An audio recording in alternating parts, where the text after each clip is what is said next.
Eagles fans, buckle up. The defense is being rebuilt from the inside out. We've got breaking updates straight from OTA camp. A rising star is being turned into a do-it-all weapon. A major injury update just dropped. And Vic Fangio's new plans could flip the entire secondary. This isn't just another OTA day. This is the moment when the future of the Eagles' defense is being shaped. And the decisions made right now could change everything about the 2025 season.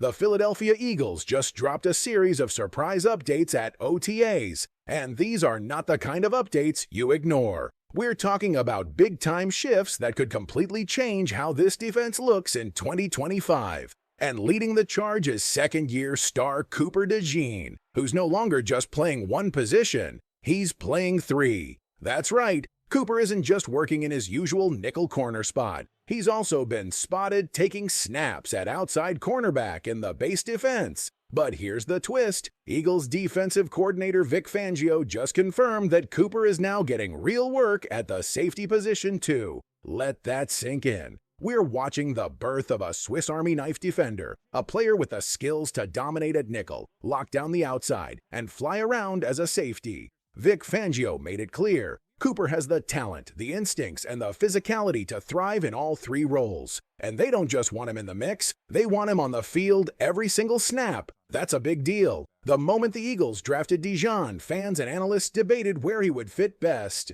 Would he be an outside shutdown corner, a slot coverage specialist, maybe even a free-roaming safety? Last season, he locked into that nickel spot, and he looked like a future star. But now, heading into year two, it's clear the Eagles see him as more than just a nickel corner. They see him as a player who can shift across the field, depending on the matchup, the formation, and the moment. It's a chess move by Fangio, and it's exactly the kind of strategy that could give the Eagles a true edge on defense this year. And let's be honest, when a player has the kind of versatility DeJean does, you have to keep him on the field. He's fast, physical, smart, and already a game changer. And this move shows the Eagles are serious about building a defense that can adapt, confuse, and attack in ways we haven't seen in years. But what will determine exactly where DeJean lines up most this season? That depends on something else brewing right now, the intense position battles happening at cornerback and safety. The outcome of those battles might be the final piece in figuring out exactly how DeJean will be deployed. Eagles fans, where do you want to see Cooper DeJean play most this season? Drop your thoughts in the comments. Should he be a safety, a nickel, or stay outside? And rate how confident you are in Vic Fangio's new-look defense from 1 to 10.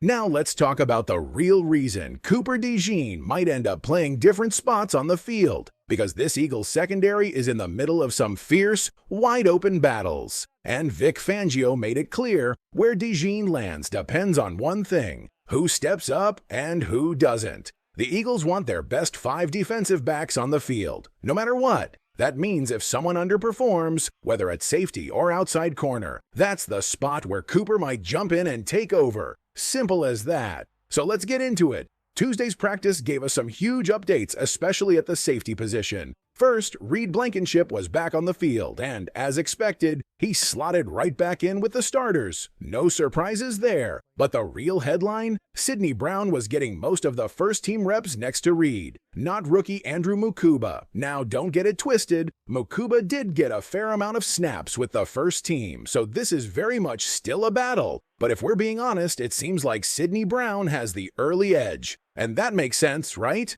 Brown's no rookie. He's entering his 3rd season, and he actually got on the field quite a bit in 2023. He knows the pace of the NFL. He knows the locker room. That experience gives him a leg up, even if he's still learning. But here's where things get interesting. Fangio brought up something that a lot of people might forget. Brown didn't get to learn this defense last year. He missed a huge chunk of time recovering from his ACL tear and barely practiced in the system at all. So even though he's a vet, in Fangio's eyes, Brown is almost like a first-year player in this defense, and that matters. Fangio said it himself, sitting in meetings can only help so much. You need to be out there, in pads, on the field, making reads, taking hits, and learning the flow of the scheme. Brown's finally getting that chance now, and so far he's handling it well. Still, there's a learning curve. So where does that leave Andrew Mukuba, the highly talented rookie out of Clemson? Well, Mukuba is flashy. He's fast, he's fearless, but he's still a rookie. And like we've seen before, the Eagles don't usually rush their young players into starting roles. Just last year, we saw Quinyon Mitchell start slowly in training camp, and by the end, he'd worked his way into a starting job. Mukuba could follow the exact same path. So even though Brown might be ahead today, don't count Mukuba out for Week 1. This battle is far from over, and according to Vic Fangio, this competition could stretch deep into training camp, maybe even all the way to preseason games. This is not just a battle, this is a chess match, and every rep matters. What do you think, Eagles Nation? Who should win the safety battle? The experienced Sidney Brown or the electric rookie Andrew Mukuba? Drop your prediction in the comments, and tell us who you want starting next to Reed Blankenship in Week 1.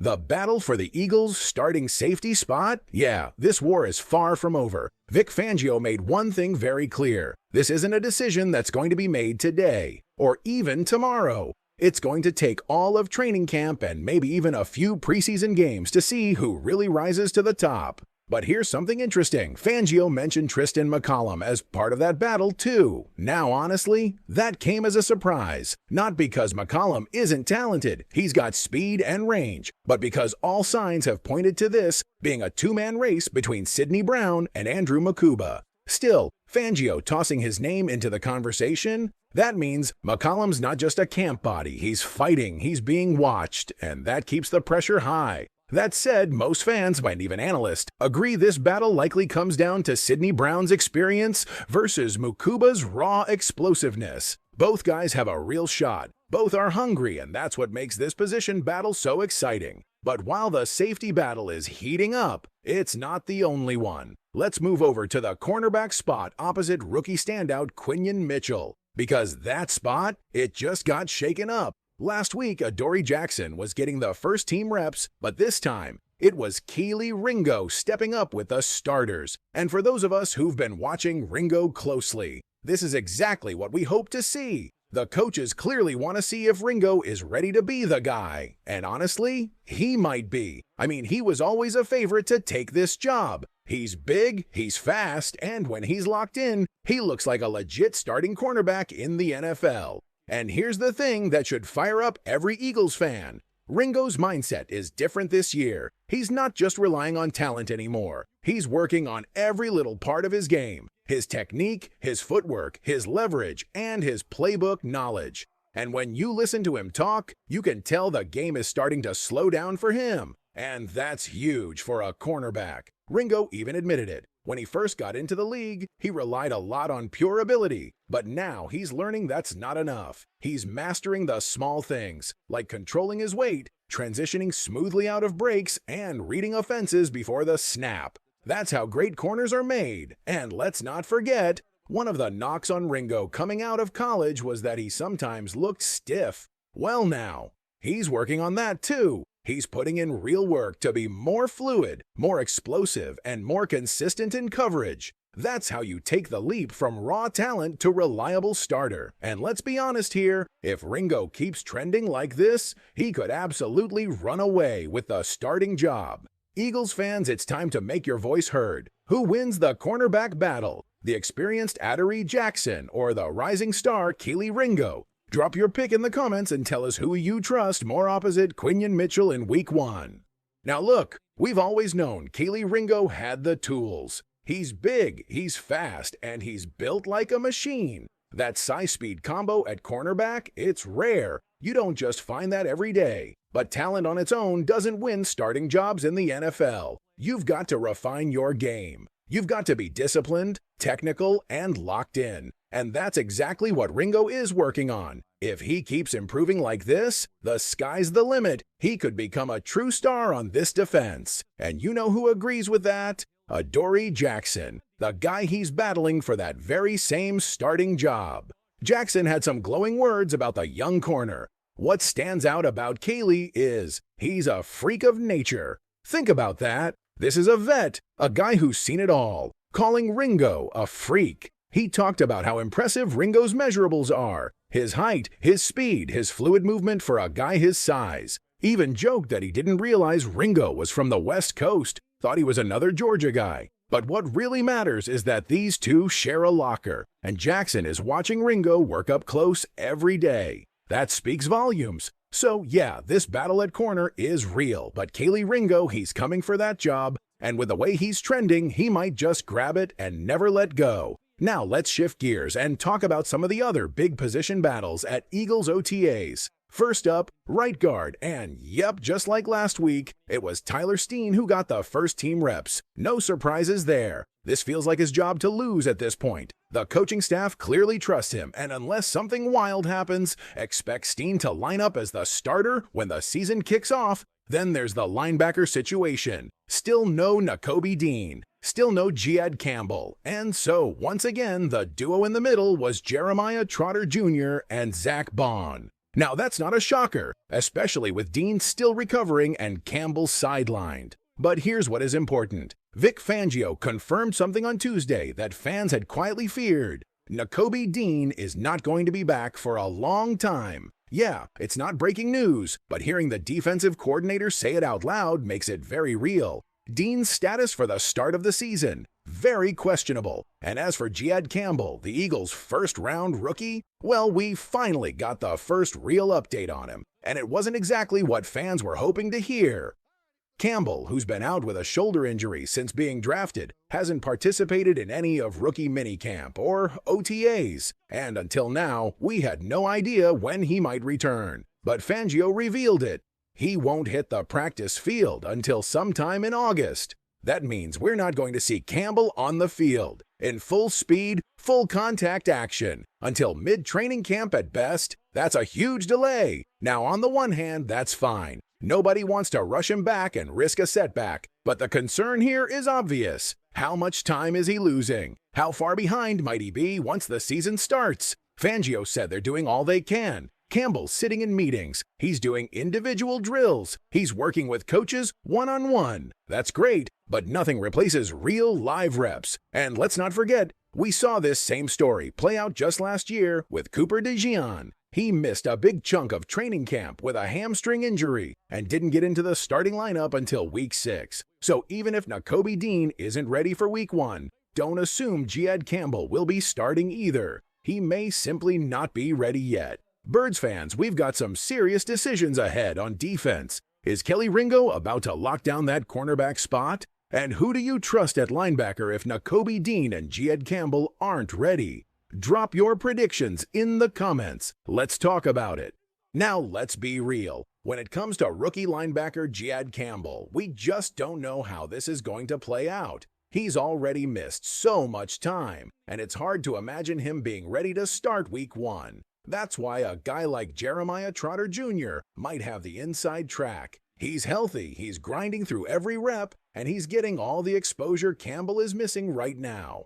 Experience and availability, those matter, especially in a Vic Fangio defense. But hey, it's the NFL, anything can happen. So for now, we wait. Now let's talk about one of the biggest updates we've gotten all week, a huge injury milestone for edge rusher Nolan Smith. Remember, Smith's season ended with a torn left tricep in the Super Bowl, a heartbreaking way to finish what was supposed to be his breakout moment. But during OTAS, he's been working, he's been out there, and now he's nearly ready for contact. Nolan spoke to reporters on Tuesday and dropped a major bombshell. Here's what he had to say. "I feel great, still pressing. Hopefully I'll be striking next week." Let that sink in. Striking next week. That's huge. That means real football work. That means Smith could be back in full pads very soon. And let's be honest, the Eagles need Nolan Smith. They need him to be the guy off the edge. With Hassan Reddick gone, someone has to step up. And Smith is that dude. Even he knows it. He said his focus now isn't just on sacks, it's on being a complete player. Be the ultimate player. Don't chase sacks. Crush the run. Play the game the right way.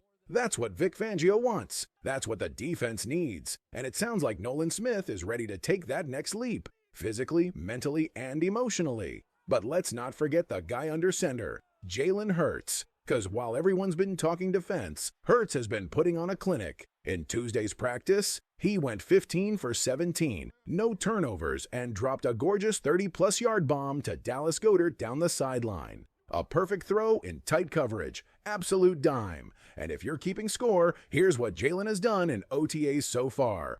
35 completions on 38 throws, with 0 interceptions. No, he hasn't thrown a touchdown yet, but don't let that distract you. The ball placement, the timing, the decision-making, it's all there. Jalen Hurts looks sharp, he looks focused, and most importantly, he looks ready. Eagles fans, let's talk about it. Do you believe Nolan Smith is about to have a breakout season? And are you buying into Jalen Hurts' red-hot start in OTAs? And after what we've seen so far, there's no doubt. Jalen Hurts and this new-look offense under Kevin Patullo are absolutely locked in. The ball's flying out fast, the timing looks sharp, and the chemistry already starting to build. This isn't just some offseason buzz. This looks like a unit that's ready to hit the ground running come week 1. From OTA standouts to injury comebacks to red-hot quarterback play, this Eagles team is already writing its 2025 story, and it's only just beginning. Now it's your turn. Sound off in the comments. Who's been the most impressive player so far? Which injury return are you most excited for? And do you think this offense is already ahead of schedule? This is your team. This is your season. Let's talk about it. Keep watching because there's a lot more heat coming from Philadelphia. OTAs are just the beginning. Training camp battles, roster cuts, preseason surprises. It's all coming fast. So buckle up, Eagles fans, because this ride is only getting started.